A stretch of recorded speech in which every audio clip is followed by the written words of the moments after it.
When the director uses real bullets. This is Alexei Kravchenko. He's 14 years old, and he's also not an actor. This is his first time on a film set. And this is not CGI. These are real bullets that are flying above his head. And these are real explosions that they're running from. And this is not a film set. How the f did they get permission to make this movie? They got this kid to agree to this? What are they doing? One take? Hey, make sure you actually don't stand up, by the way. You actually will die. I think I was going to watch... What's the name of this movie? Because I remember seeing this kid. This is a World War II movie. I feel like I was going to watch this. This is definitely on my watch list. With real deadly parasites. This is a film unlike anything you've ever seen.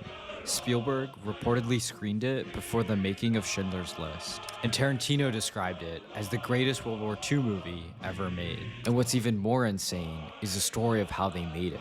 Very few people wanted this film to exist. It took nearly a decade and a very, very specific moment in history. This is Come and See. Wait, it took a decade to make the film? Chapter 1, The Brutality of War. Belarus, it's 1943. This innocent boy has just found something that will change his life forever. His name is Floria, and he's just dug up a weapon from a dead soldier. Little does he know, he's about to witness some of the most horrific things ever done to humanity. Oh my god, I thought he was gonna like accidentally shoot his friend. Holy f. Things ever done just holding the gun so casually to humanity. We follow him as he goes from extremely eager to join the war to being harshly affected by it, and finally having the strong will to end it. The film then builds to a systematic massacre of an entire village. Civilians are herded into a barn based off of actual accounts. The doors are barred and the building is set on fire. And quite famously, the film includes these direct shots into the actor's face, where there's no escape from their misery. But Come and See is not like other war films. We don't follow a superheroic soldier or see any of the famous battles. Instead, you're following a regular ass kid that lived through that time. The film takes place within villages and families and children. And the film does not revolve around heroics, but the idea of human suffering and what war does to innocent people. It is equally horrifying every single time you see it. Yet at the same time, it's such a cinematic masterpiece. Everything in this movie brings you to full immersion in a way that modern cinema hasn't been able to quite replicate. And the story of how they made the film is just as interesting, if not more interesting, as the film itself. Chapter 2. It's weird that it's a horror war film. I feel like this movie would make you cry. And I love a movie that can do that. I think those are not the best films, because like in my top 5 movies, none of them would be sad films. But I think a movie that can make you cry is probably the best film. That one of the best films you'll see. If like mid-film you're like actually bawling, like they genuinely moved you. Because for you to cry in a film, you have to actually believe the reality of it. And yes, this is based off actual accounts, so it's not really necessarily a documentary, but it's like taking off real world actions and things that occurred. But like when they rope you into a film to the point where you're so engrossed into them and the character that you cry when bad things happen, my God, that's cinematic master. That's the meme. Cinema. There are 3 people that contributed most to this film that I think we should go over. First, let's discuss Elem Klimov, the director of the film. He was born in 1933 in Stalingrad, in what was then the Soviet Union. From an early age, he would experience the horrors of war, which he would use later in Come and See. During one of the city's most devastating battles, he, his mother, and his baby brother were forced to flee via raft through a burning river into the mountains. The city was ablaze up to the top of the sky. The river was also burning. It was night. Bombs were exploding, and mothers were covering their children with whatever bedding they had, and then they would lie on top of them. As a young boy, I had been in hell. This experience through hell would live with Klimov forever. Yet despite these beginnings, he eventually found his way into film. He started his career with comedies and satires. Nearly every film that he's made has faced some form of interference, delays, or even bans from the Soviet authorities. Yet despite the censorships, he would go on to make these types of films, until 1979 when something terrible happened. His wife, Larissa Shepitko, also an acclaimed filmmaker, had died in a car accident. And to say that her death had devastated Klimov is a gross understatement. Shortly after her death, he fell into a deep depression, turned to alcohol, and created a 25-minute documentary honoring her legacy. And even more notably, well, we talked about this previously too. When men lose their wives, they're much worse off statistically than women losing their husbands. Because when you think about it, who, as a man generally, the only people that truly interact with you on a deep level are your mom and your wife. Sometimes a friend. But I'm saying men don't really open up to other men. They don't really have deep conversations with other men. And so it's a lot harder to lose that person when you have so few of those people. Women are not always, and I'm not saying this is applicable to all men and all women, but women generally can fall back on other women a lot easier than men can because you don't have that stronger relationships with men. Women usually, at least from what I've seen, women tend to have a lot closer bonds than men do. And I'm not saying that men aren't friends or close friends with each other, but a lot of that shit doesn't get real deep, right? Guys get real deep when they get drunk, right? And you're like, man, I really love you, bro. You're you truly care about me and I really fuck with that. You don't have that sober conversation with another male friend. Usually. You do at times, but most of those things, it's like you're drunk and you're like, I love you. Women will just have those conversations and talk about deep things, right? And guys will do that with their mom. Guys will do that with their wife, right?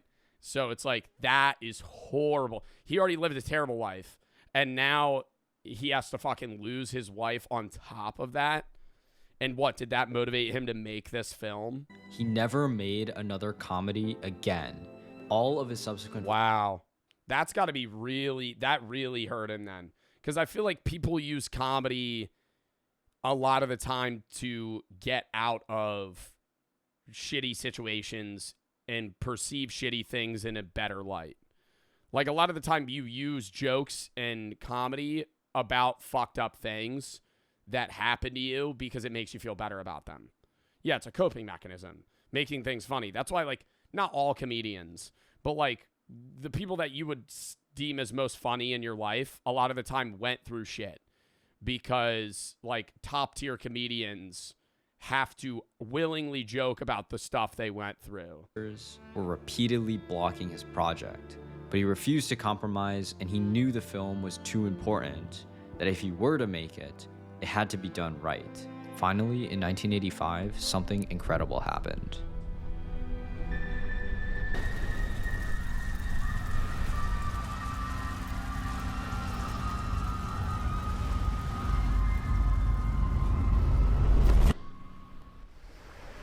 This is Hatyn. It is a bone-chilling recount of the Hatyn massacre, a massacre in which the Nazis locked an entire village into a barn and then set the barn on fire, with half of the inhabitants being children. The occupation of Belarus was one of the most brutal campaigns of World War II. Over 600 villages met the same fate. The book was formed from a collection of testimonies from those who somehow survived. This is the writer, Ales Adamovich. In June 1941, when the war came to Belarus, he was just 13 years old. After the war, Adamovich became a writer. Him and his co-authors would travel across Belarus, collecting real survivor testimonies. He ended up co-writing the novel Hatyn, which would become one of the primary sources for Come and See. Several directors were pitched to adapt his stories, but Adamovich refused them all. He insisted that there was only one director who could do the material justice. Together, they would create something that didn't glorify war or turn it into an adventure story, but showed as it truly was. But even with Adamovich and Klimov's clear vision, the film remained censored for years until 1985, when the 40th anniversary of Victory Day finally gave them the opening they needed. They had the green light, but they still needed one more piece: the boy. Alexei Kravchenko was not an actor. In fact, he didn't care about the film world at all. He had only showed up to the audition to support his friend, who wanted the lead role. Kravchenko went along for moral support, nothing more. And it turns out he ended up being chosen. To prepare Kravchenko for the role, Klimov... But why did they pick this kid that had no interest in acting to play a very gritty, sad role in basically an adaptation of an actual historical event? Put him on a strict hunger diet. For days at a time, the 14-year-old would only drink water and run long... They made him starve himself, oh my god, to make it look like he was like in a famine, like just fully like thinning himself. Distances to lose weight. Klimov was also deeply concerned about the potential psychological toll the film would take. Oh my god. Well, because they were making him like method act almost too. Like not even just lose the weight to fit the, I guess, physical sense of the role, but also like make him feel and look exhausted constantly. The lead. To protect Kravchenko, Klimov brought in a psychotherapist trained in hypnosis. The plan was to hypnotize Kravchenko during the most violent scenes so they wouldn't traumatize them. But after testing, they discovered that Kravchenko was not susceptible to hypnosis. Kravchenko would later describe the shoot as the happy recollections of my childhood. After the film wrapped, Kravchenko did not act again for another 13 years. Chapter 3. Making Hell on Earth. From the very start, Klimov had one guiding principle: tell the truth. Klimov's goal was to capture as much realism as possible.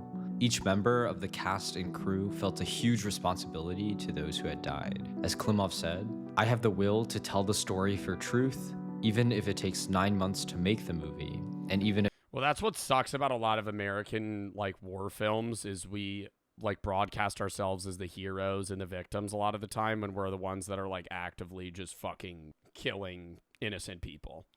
Like, not in every instance. I'm not saying like World War II films, but like every Vietnam film is like, not everyone, but a lot of Vietnam War films, it's like, oh, dude, they make you feel for the Americans when it's like, yeah, we are Americans, obviously. You're going to have some sort of feeling for them, but it's like they kind of like overshadow the fact that like we were just like effectively murdering innocent Vietnamese people in like regular ass situation. Not even just like, hey, we're sending you to war because you have to fight these people. They would just like kill innocent fucking families in Vietnam. If no one watches it. The production designer Viktor Petrov initially tried using pyrotechnics for the explosions. But when Klimov saw the results, he wasn't satisfied. The explosions didn't sound real, they didn't feel real. So Klimov made the ultimate decision that would shock everyone: to use real explosives and live ammunition. This created an atmosphere of real terror among the actors. In one scene, Kravchenko... Real terror among the actors, bro, but they could have died. ...and a cow were placed in the middle of a field while live rounds were fired around them. Kravchenko was so terrified that he found himself clinging to Klimov after, asking, "Is there anything else?" Klimov told him to go back into the scene. The entirety of the film was shot on location in Belarus. Everything was real. Even the extras, the villagers, were real survivors or descendants of survivors from the Belarusian fire villages. That's awesome. To prepare the villagers, Ales Adamovich gathered them in a circle and read chapters from his book. He recounted the testimonies of those who had survived the horrors of war. Many of the villagers had heard stories from their parents or grandparents. Some had survived the war as children. The entire crew was under constant stress. But as the production designer later said, all the hardships helped us. Everyone was under constant strain, and it had a powerful effect on the crew. God himself was helpful to us, for the fog not lifting. Dude, it fucking blows, man. Ugh. Oh, this is making me sad. This is making me sad. Stop. For the special effects to work, for the crowd scenes with the locals and army personnel to work in harmony. Chapter 4, True. It's horrible that humans are like the biggest threat to ourselves. Like, obviously, we're all going to die one day, but like all of the horrible things that happen to humans, yes, there's natural disasters. Yes, there's disease. But like most things that you cite historically, it's like, yeah, other humans effectively murdering, torturing, and committing genocide against other people. And yet, despite all this gore and destruction that this movie depicts, it's surprisingly beautiful.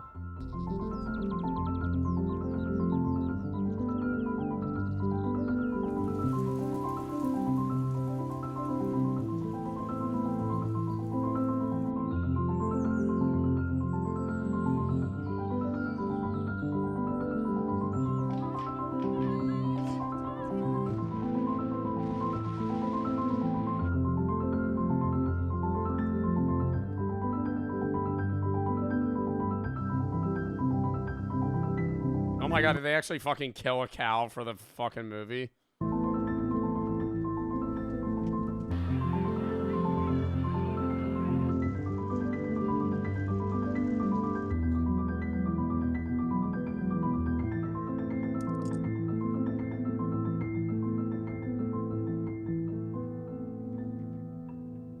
God, I always wonder how like they showcase like utter shock so well. This is Roger Deakins, widely considered to be the greatest cinematographer. I never understand how movie actors do that. Like, fully get into the brain and mindset of somebody living that instance. Of all time. And he's labeled Come and See as mandatory viewing. Conrad Orr used to say he was really trying to create beauty with ugliness. You know, he wanted to make ugly films that were beautiful, which seems a total contradiction. But, you know, how do you film something that is so brutal but engage the audience with it? That's the key to the film, in a way, that the horror is something you imagine right until the end, when obviously you see the real footage, and then Klimov is basically saying, I could have shown you something much worse. After screening in East Germany, a former soldier who had been stationed in Belarus approached Klimov and said, "Everything you showed is true, but I tried to forget about it and never told anyone. Now, when my children see this film, I don't know what to tell them." And for some reason, even decades later, the film seems more relevant than ever before. As the writer Joseph Brodsky once said, in a real tragedy, it is not the hero who perishes, it is the chorus. Like that, dude, that is, like, this kid's 14, and they made him look so disheveled. Like, he looks like an old man.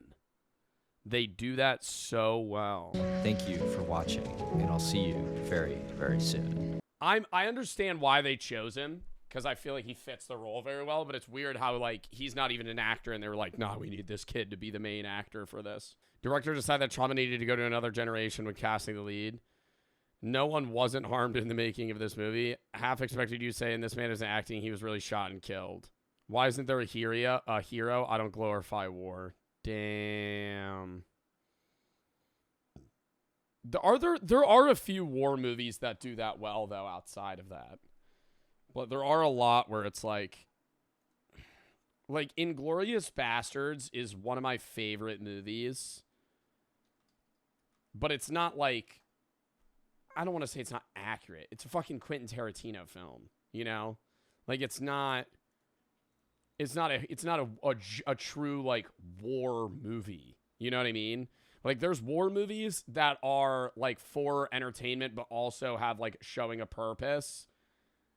But then there's war movies that are like that. And they're actually trying to show you, like, the gritty horrors of I guess, war in general. Hacksaw Ridge. I feel like I saw Hacksaw Ridge in, like, middle school. Yeah. He is a hero, though, in Hacksaw Ridge. Is he not?